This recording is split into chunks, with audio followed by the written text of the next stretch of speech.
Welcome to Lifestyle Solopreneur, the community for entrepreneurs who put lifestyle first. Join your host Flavia Barris as she interviews successful lifestyle solopreneurs and shares ideas to help you find the perfect balance between lifestyle, business, and self. Flavia is an attorney, marketing expert, and founder of several online academies. She's been featured in major media including BBC World News, The Wall Street Journal, The New York Post, ESPN Television, and more. Join us for this episode of Lifestyle Solopreneur.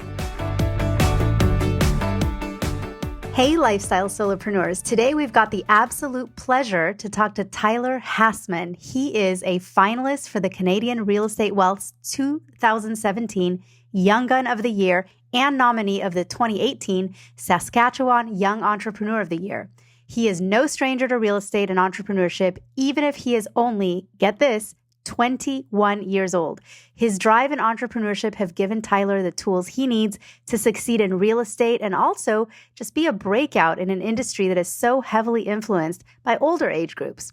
He's a young entrepreneur from Regina, Saskatchewan, and he is the co-founder and president of M&H Real Estate Investments, which has a current portfolio of multifamily apartment buildings worth, wait for it, over $12 million. And did I mention he's only 21 years old?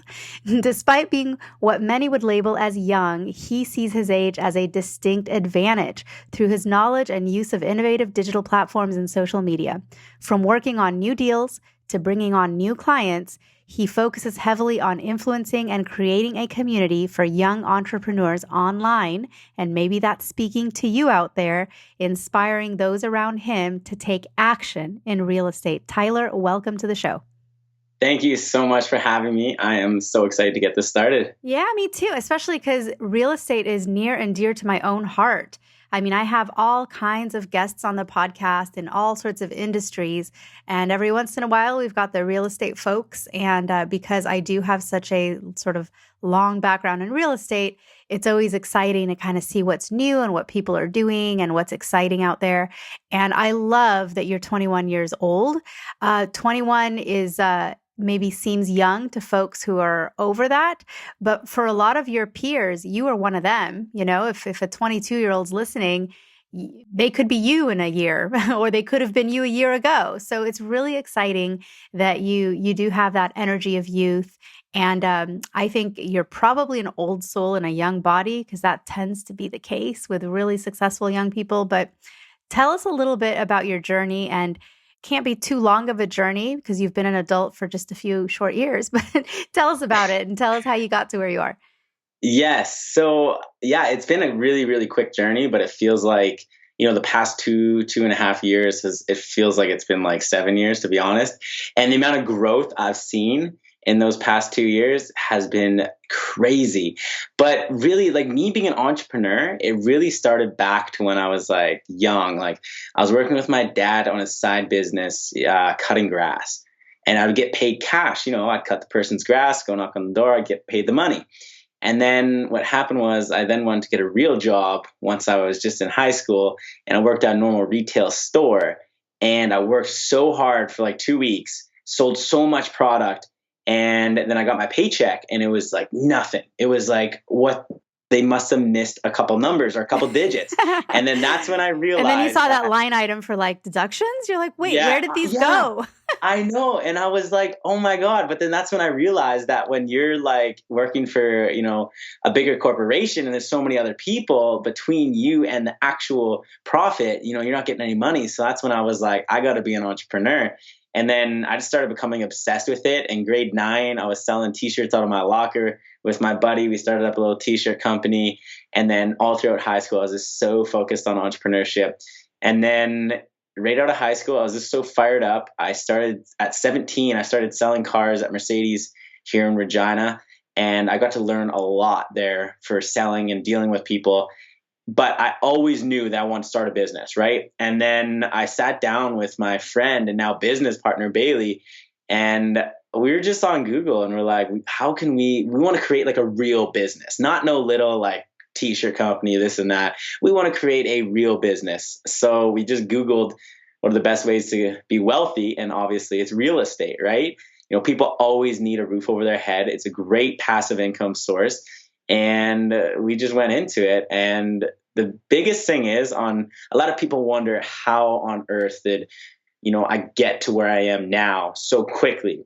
And it was because when me and my business partner, Bailey, decided to get into real estate, we didn't go alone. What we did, we found a coach and mentor that is successful at real estate. So what we did, we found our coach mentor, took the course that she provided, and it was strictly on buying multifamily apartment buildings. And once we learned how to do it and we surrounded ourselves with other real estate investors and entrepreneurs, the rest is history. We had the knowledge, we had the connections, a deal came up, we took the deal, we knew what we were doing. And then there was times where we didn't know what we were doing, but we had a coach to hold our hand and walk us through it. And then we just started buying properties like crazy. So it's really what it comes down to is, we took action on getting into real estate, got significantly educated, because a lot of people, they won't get educated. They'll do it themselves and then try and learn that way. And if we would have did that, it would be maybe 10 to 15 years of hard work, making mistakes before I would even touch an apartment building. But instead, within 6 months, we were buying apartment buildings. That's so inspiring. Now, I do have a question for you. Yeah. Going back to your early roots as an entrepreneur, selling t-shirts out of your locker, what was your best-selling t-shirt design?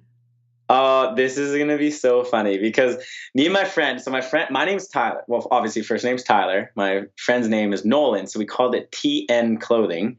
And we had the T and then the N was coming off of the T. And then what we did, we ordered 20 t-shirts. There was red and then black. That's it. So 10 and 10. We sold them out, all 20 of them, maybe $300. I think we sold them for $15 a piece. We sold them out right away, right before lunch. So what we did then, we took all of that money and bought the same exact shirts with the same little logo, but in yellow and orange and stuff, thinking we're going to sell out again. Okay. And then we went to school the next week, sold none. And then we just kind of bought some hoodies and bought all this other stuff, and then nothing else really sold. It was kind of a one-hit wonder. That's so funny. Yeah. It was only the first edition. Yes, only first edition TNN shirts. Yes. Exactly. That's when I learned, you got to have a plan and you got to be able to scale your business, not just, make a bunch of money right out of the start and then it's just going to fold. It was hilarious, but I learned a good lesson. Oh yeah. No, I think every kid in high school, really, we should probably start even younger, right? One of your class projects in every single grade during school should be some sort of entrepreneurship opportunity. The lemonade stand, that's fine, or something like it, or making t-shirts and selling it, or, taking that art you did in art class and then just putting some price tags on it and seeing if anyone will buy it. I think all kids need to be exposed to the idea of exchanging value for value and, and asking for compensation that you've earned, right? Wouldn't that be a great skill? Oh, yeah, absolutely. And the biggest thing is I agree so heavily on that because look at the internet. There's these young kids on YouTube that are making millions. It's ridiculous. I have little cousins that are into that slime. I don't even know what they play with slime or whatever. And these little kids on YouTube are doing reviews and they're 8, 9, 10 years old and they're making millions of dollars. And they started from nothing, just literally with their phones, making videos and reviewing this stuff. And these kids, now with the internet and social media, it's so easy to start a business and be an entrepreneur. And I feel if you said, if the schools, focus more on that and give them and let them know about the opportunity to serve other people and how easy it is and getting compensated for it. You can literally live out of the life that you've always wanted to instead of just going into the normal system that a lot of, hungry entrepreneurs, fall into. Right. No, so true.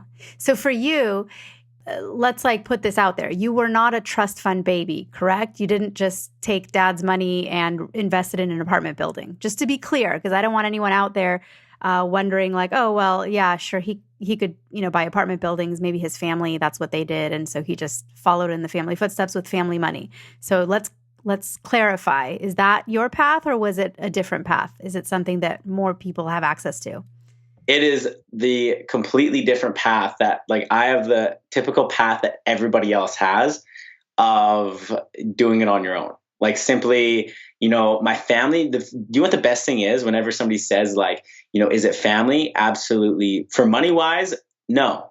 But for support, absolutely. Like my family, my parents are so, so supportive, and I couldn't thank them. Like like them supporting me is like worth more than if somebody gave me millions of dollars. Like literally, like that support meant everything to me.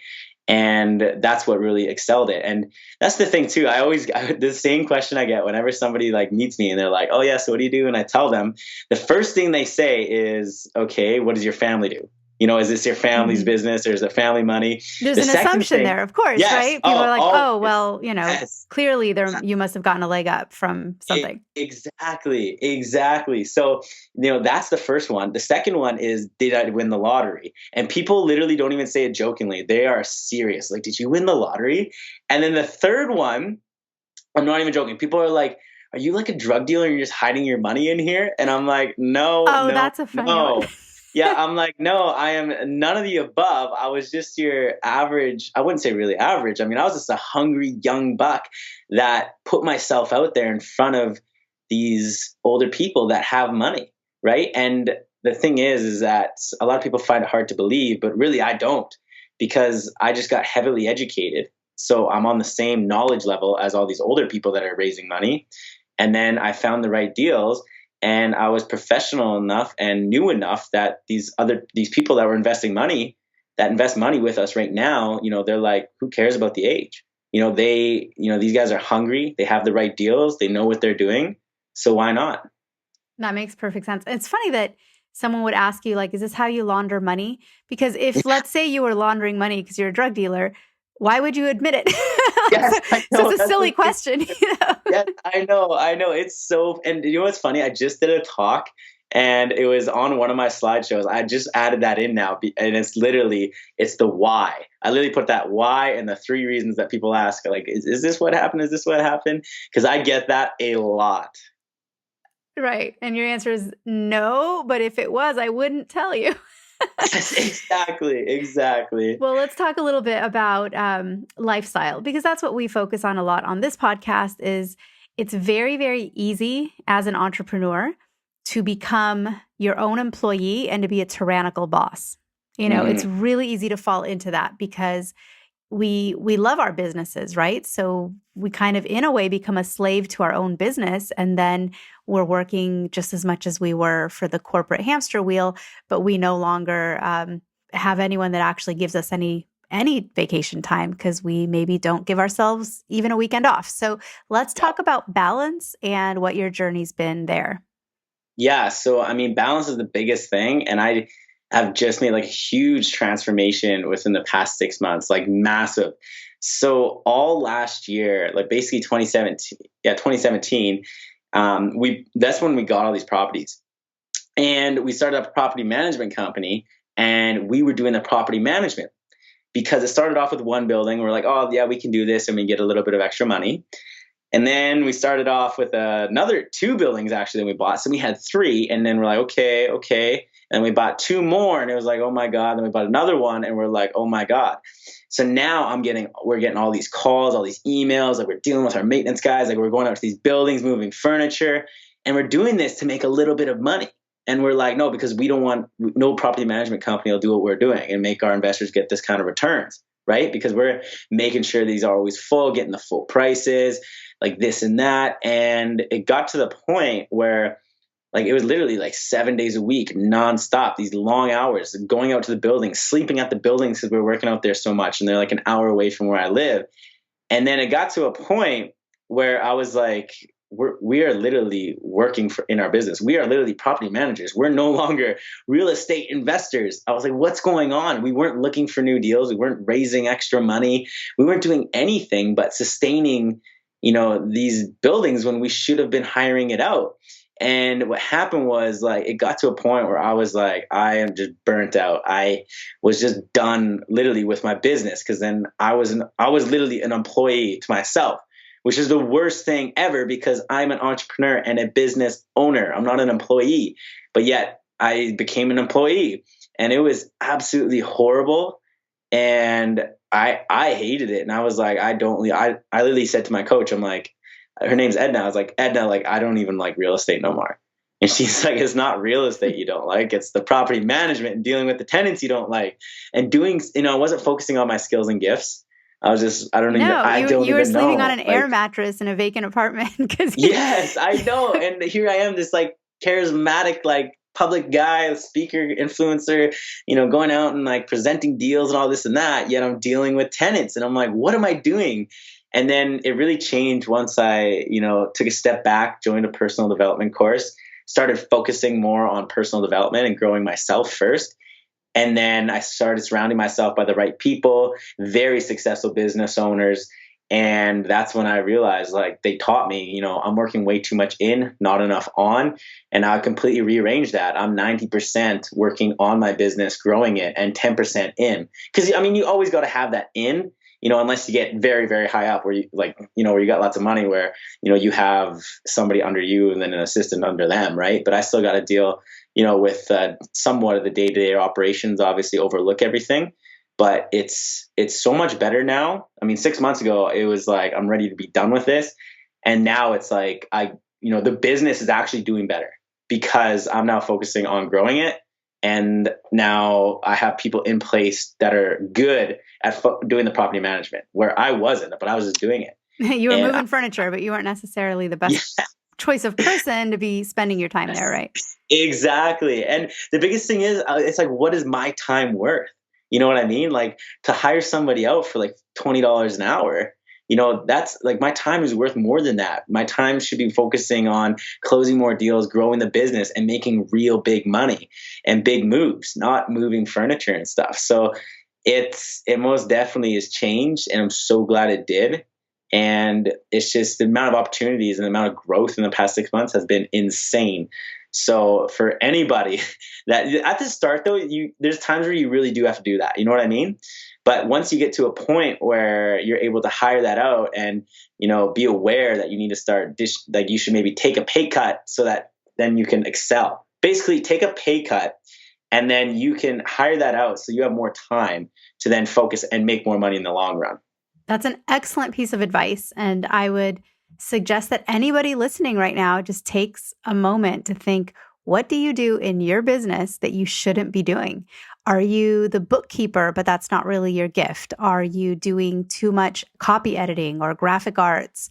Or are you the person, sorting through mail and opening mail and filing things? Like, what are you doing that you could outsource? And, outsourcing is not what people think. Because like when you said, well, sometimes, you get to a level, you've got an assistant and then a personal assistant for your personal assistant. Yes. But at the very beginning levels, you could have someone that helps you a couple days a month to come in and just do all your bookkeeping, right? You don't have to hire a CPA to be on payroll on staff.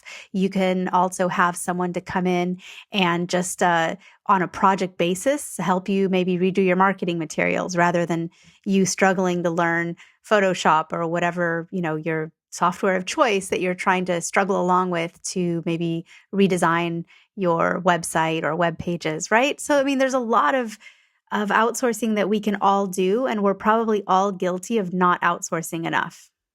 Oh, exactly. And of course, like I just realized that when I was explaining hiring stuff out, that's what I mean is outsourcing. Like with us, we don't actually have an accountant on payroll. We don't have our bookkeeper on payroll, right? Because that's what people think too. You hit it right on the spot. So many people are like, well, I can't afford to have a full-time employee or full-time this, full-time that. It's like, no, you don't need to have that, right? You go to them and say, this is what I need done. How much is it going to cost me? We got maintenance guys, we got movers, property managers, we got accountants, bookkeepers, lawyers, realtor, mortgage broker, all of them. But our payroll for employees is none. We don't have no employees, right?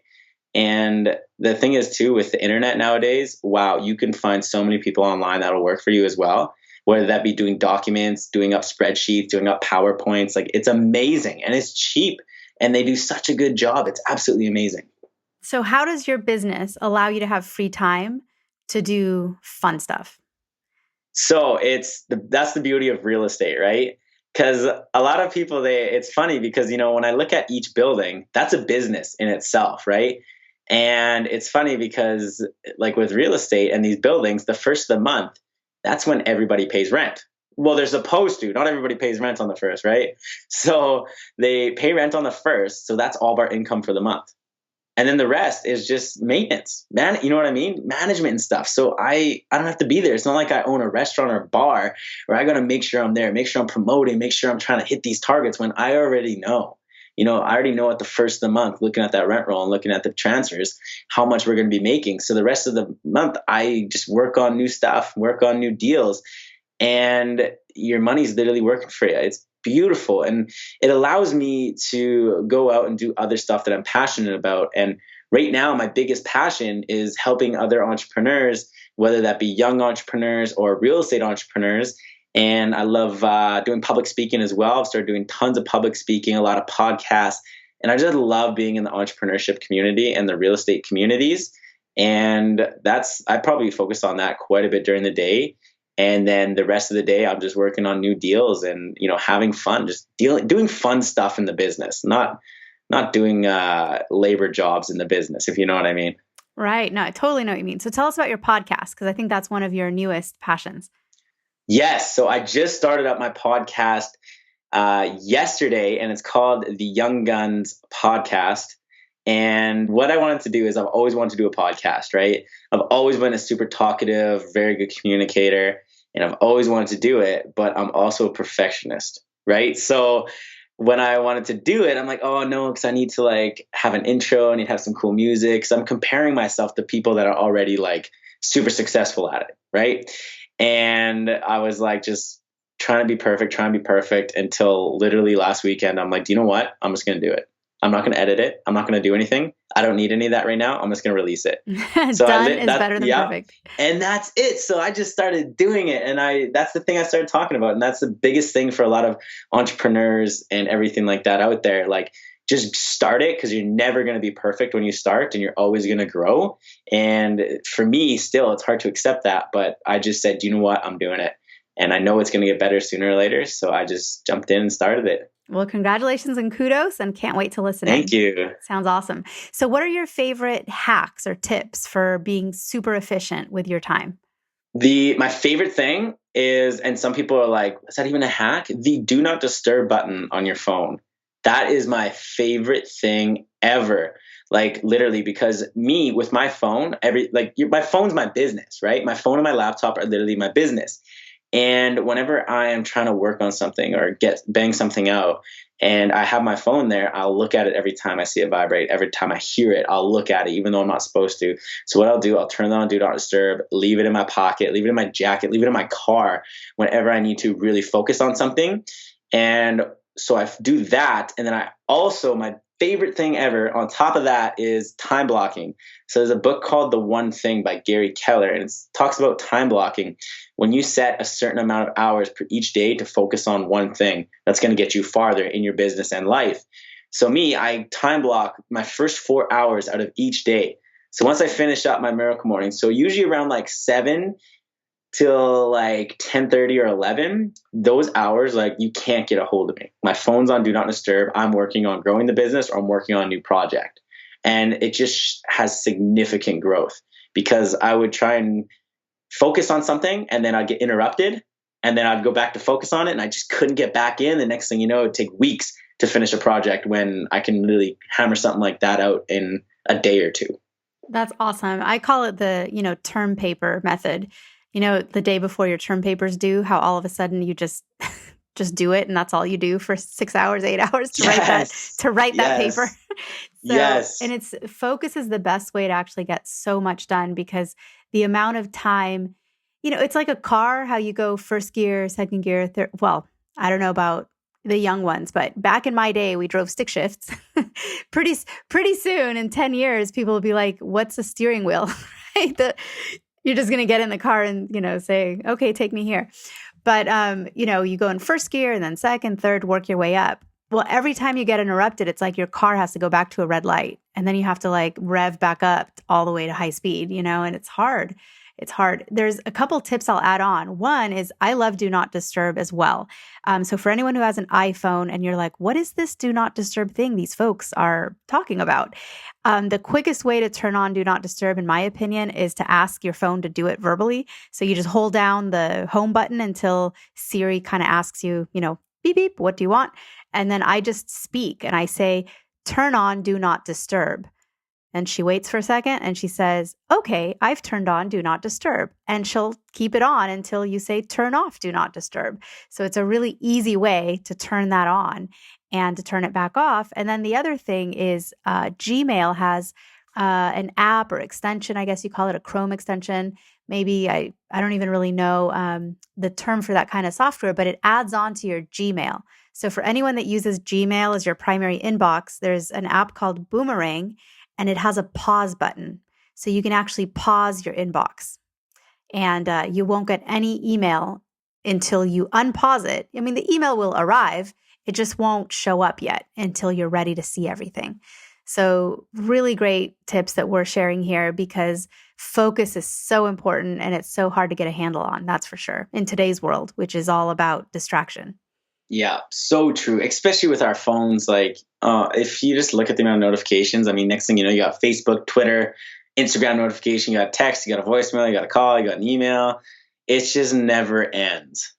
And then there's the Google, or not the Google Watch, the iWatch or iPhone Watch, which terrible, right? Because now it's on your wrist. You can't even get away from it. See, I know. And that's why I haven't got one. So I haven't got one because I'm like, no, I want my watch to just be my watch. You know, because when I'm reading or if I'm working on something, I'll look down at it. I'm that type of person. I have to look at the text if I see it, or if I miss a call, I have to see who it is. And I can't fight that. So I have yet to get the Apple Watch.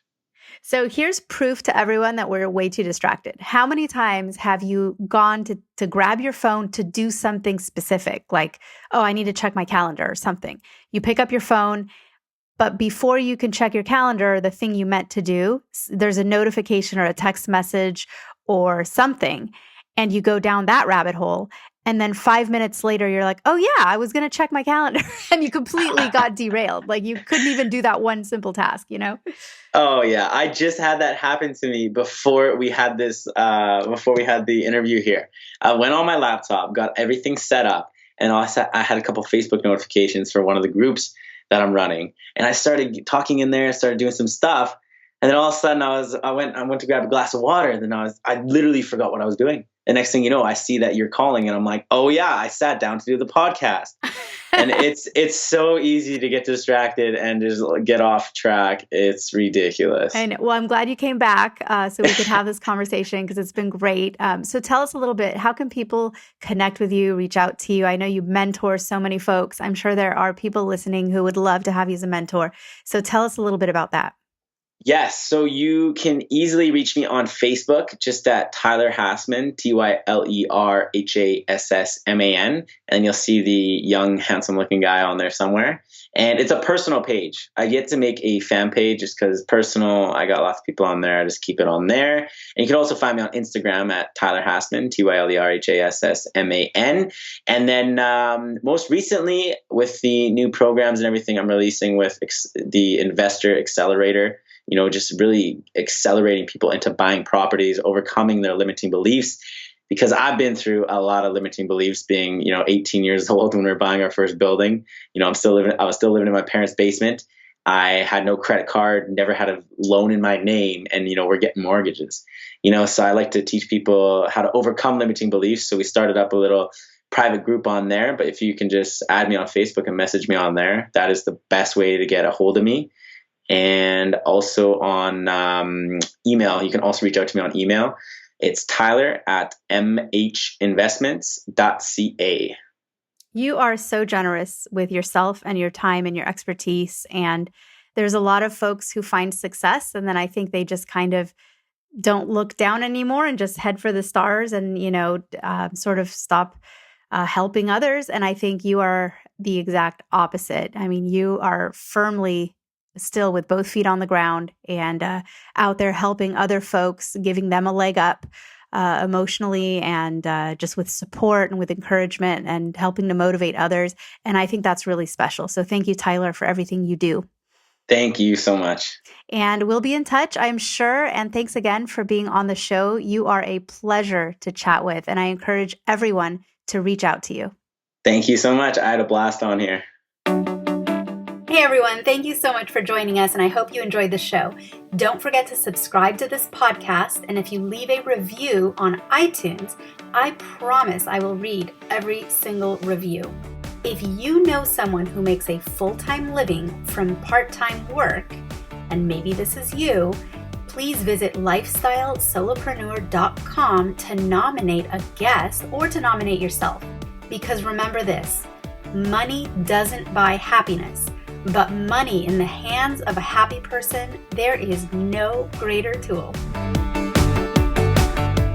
Today's episode was brought to you by the Get Shift Done program. It's a lifestyle-changing online class to help you define your business and lifestyle ambitions, and to set goals in a way you've never experienced before. This class will 10x your daily productivity with methods that will blow your mind. And if you use a coupon code podcast, the class tuition is 99% off. Visit GetShiftDone.com to enroll today.